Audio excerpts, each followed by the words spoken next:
धाकड़ खबर बेखौफजुमा बेबाक अंदाज।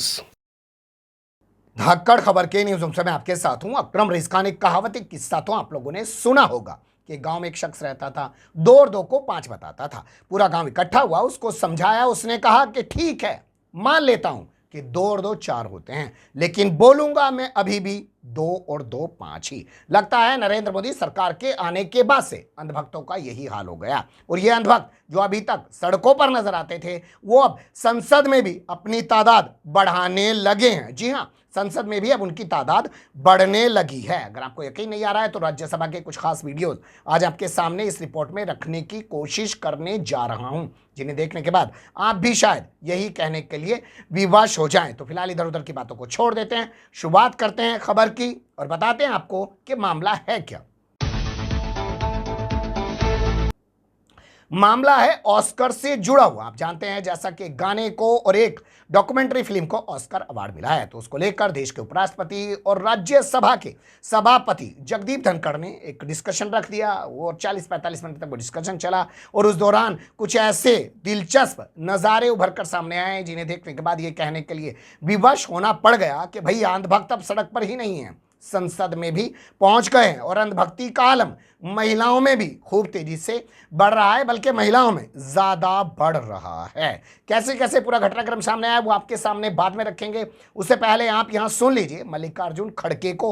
वो पहले ही बोल रहे हैं लेकिन उसके बाद भी लोग बाज नहीं आ रहे। But only my request is that the ruling party should not take credit that we have directed, we have written the poem, or Modi ji has directed this film. They should not say. That is only my request. It is a contribution of the country. सुन लिया आपने मल्लिकार्जुन खड़गे को। वो कह रहे हैं कि इसके लिए नरेंद्र मोदी को क्रेडिट देने की जरूरत नहीं है और अपने नाम का बिल फाड़ने की जरूरत नहीं है, लेकिन फिर भी सिलसिला नहीं रुक रहा है। सत्ता पक्ष के 2 महिला सांसदों का हाल मैं आपके सामने रखने जा रहा हूं, सुन लीजिए।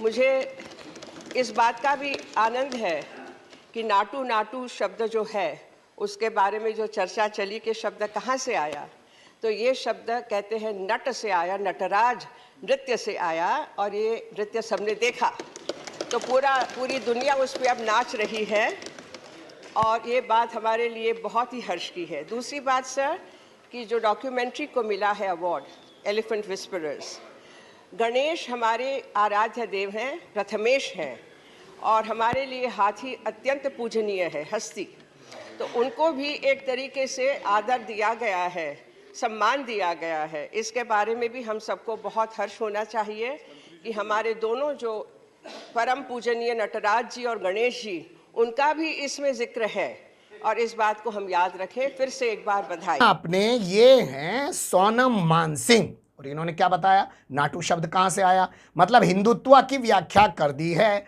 नाटू शब्द के आसपास अपनी चीजों को समेट रही हैं, यानी कि जो इन्हें परोसना है वो ये परोसने की कोशिश कर रही हैं। इसके अलावा दूसरी महिला सांसद का हाल मैं आपके सामने रखने जा रहा हूं, जिनका नाम है सीमा द्विवेदी। सीमा द्विवेदी तो एक कदम आगे चली गई और उन्होंने कहा एक अकेला, यानी 56 इंच वाला एक अकेला था और अब उसने पूरे भारत को, हिंदुस्तान को 56 इंच का सीना वाला बना दिया है। सुन लीजिए। एक बात करना चाहती हूँ, क्या पूरब, क्या पश्चिम, क्या उत्तर, क्या दक्षिण, ये सारा हिंदुस्तान ही अपना है और आज सारा हिंदुस्तानी खुश है। और महोदय मैं आज ये कह सकती हूँ, एक 56 इंच के सीने के नाते आज देश का पूरा हिंदुस्तानी का सीना 56 इंच का हो गया है। महोदय मैं बधाई देना चाहती हूँ और जो 2 महिलाओं को अवार्ड मिला उसके लिए मैं विशेष बधाई देना चाहती हूँ। तो देख रहे हैं मुद्दों को नहीं उठाया जा रहा है, किन चीजों को पेश किया जा रहा है, लेकिन विपक्ष के जो सांसद थे उन्होंने इनको जबरदस्त तरीके से आईना दिखाने की कोशिश की। 2 हिस्से में वो तमाम चीजें हम आपके सामने रखेंगे। पहले आपके सामने रखेंगे कि अवार्ड मिलने के बाद जो है वो किस तरीके के मुद्दे उठाए गए। तो आप प्रियंका चतुर्वेदी को सुनिए। उन्होंने दीपिका पादुकोण का जिक्र करके और बायकॉट गैंग का जिक्र करके बताने की कोशिश की कि अब तो शर्मा जाओ।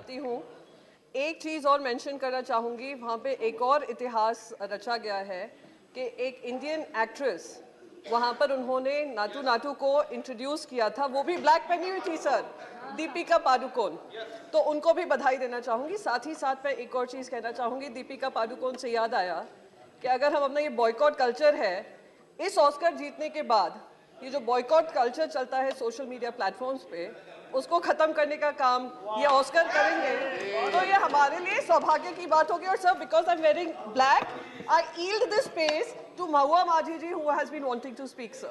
Thank you so much. The only culture I know is agriculture. Yes, And of let course, us sir. believe in that. सुना आपने, दीपिका पादुकोण मुद्दे को उठा रही हैं और कह रही हैं कि कल्चर बंद होना चाहिए।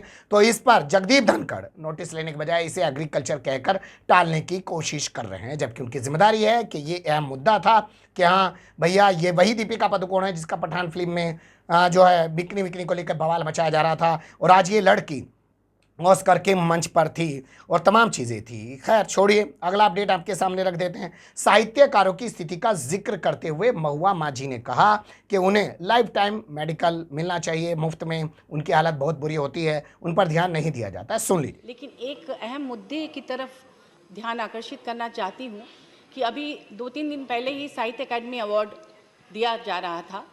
उसमें 24 स्टेट्स के कलाकार साहित्यकारों में से चुनकर आए हैं लोग, लेकिन उनकी एक समस्या ये है कि उनके लिए सरकार ऐसी कोई पॉलिसी नहीं लाई है। मैं बता दूं कि उनको मेडिकल फ्री होना चाहिए। मैं आज के दिन जब उनके कारण हम लोग गौरवान्वित हो रहे हैं, उनकी होल लाइफ के लिए मेडिकल फ्री होना चाहिए, क्योंकि उनके पास पैसे नहीं होते, वो बहुत ही आर्थिक कमी से जूझ रहे हैं।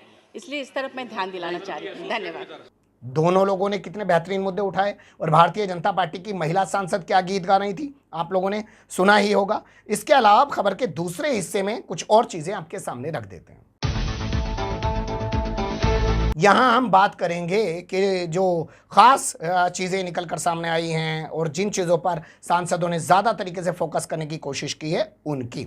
तो यहाँ सबसे पहले आपके सामने बयान रखने जा रहा हूँ रंजीत रंजन का। रंजीत रंजन कह रही हैं कि मैं शुक्रगुजार हूँ फिल्म इंडस्ट्री का कि उनकी वजह से आज हंसने का मौका मिला है, हमारा सदन मुस्कुरा रहा है, ये ऐसा मौका कम ही होता है। और दूसरा उन्होंने कहा कि माँ की जो भूमिका दिखाई गई है इन दोनों फिल्मों में, और जो भूमिका दिखाई गई है कल्चर की, उसकी हमें इज्जत करनी चाहिए, वो हमें एक मैसेज देता है। सबसे पहले मैं आपके माध्यम से फिल्म इंडस्ट्री को धन्यवाद दूंगी कि जिसके कारण पूरे सदन में आज मुस्कुराहट फैली है, जो बहुत कम देखने को मिलती है। और बहुत सारी बातें की, मुझे लगता है कि 2 बातें कहने के लिए बाकी है। आरआर और एलिफेंट विस्पर्स में 2 चीज़ें जो बहुत अहम थी, एक माँ की ममता और एक हमारे कल्चर की सिंप्लिसिटी।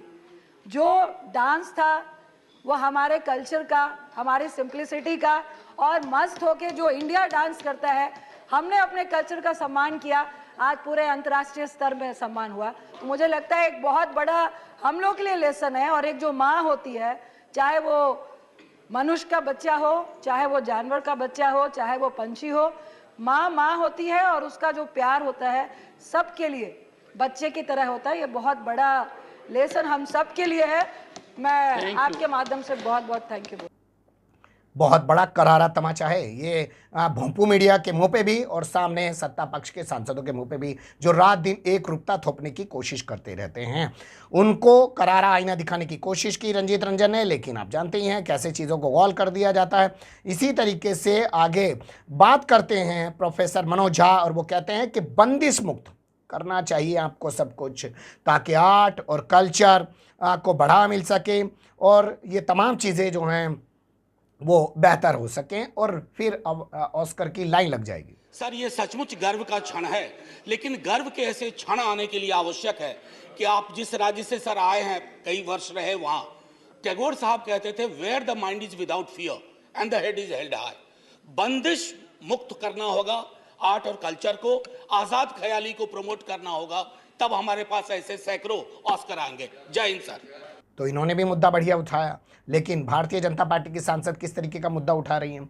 इसके अलावा आपके सामने मैं रखने जा रहा हूं राजीव शुक्ला का बयान। उन्होंने भी एक बहुत गंभीर मुद्दा उठाया और उन्होंने कहा कि मुझे उस दिन खुशी होगी जब ज्यूरी के अंदर बैठे होंगे भारतीय लोग। अभी तक ज्यूरी में कोई भी भारतीय शामिल नहीं होता है उनको। और इसलिए इन सबको बधाई देते हुए मैं ये आज जो है इस सदन के माध्यम से ये अपील करना चाहता हूँ कि जिस दिन ऑस्कर अवार्ड की जूरी में भारतीय कलाकार और भारतीय लेखक होंगे, उस दिन शायद सबसे ज्यादा प्रसन्नता होगी। सुन लिया आपने राजीव शुक्ला को। तो तमाम लोगों ने किस तरीके की बातें उठाई, लेकिन जो अंधभक्ति में डूबे हुए हैं वो उसे हिंदुत्व से जोड़ रहे हैं, वो 56 इंची सीने से जोड़ रहे हैं। बने रहिएगा धाकड़ खबर के साथ। कमेंट्स के रूप में आप लोग अपनी राय दे सकते हैं, खबर को लाइक कर सकते हैं, चैनल को सब्सक्राइब कर सकते हैं और ज़्यादा से ज़्यादा हमारी खबरों को शेयर कर सकते हैं। फिर ऐसे ही किसी सुलगते हुए या उलझते मुद्दे लेकर मैं आपके सामने हूँगा हाजिर। फिलहाल अभी मुझे नहीं इजाज़त।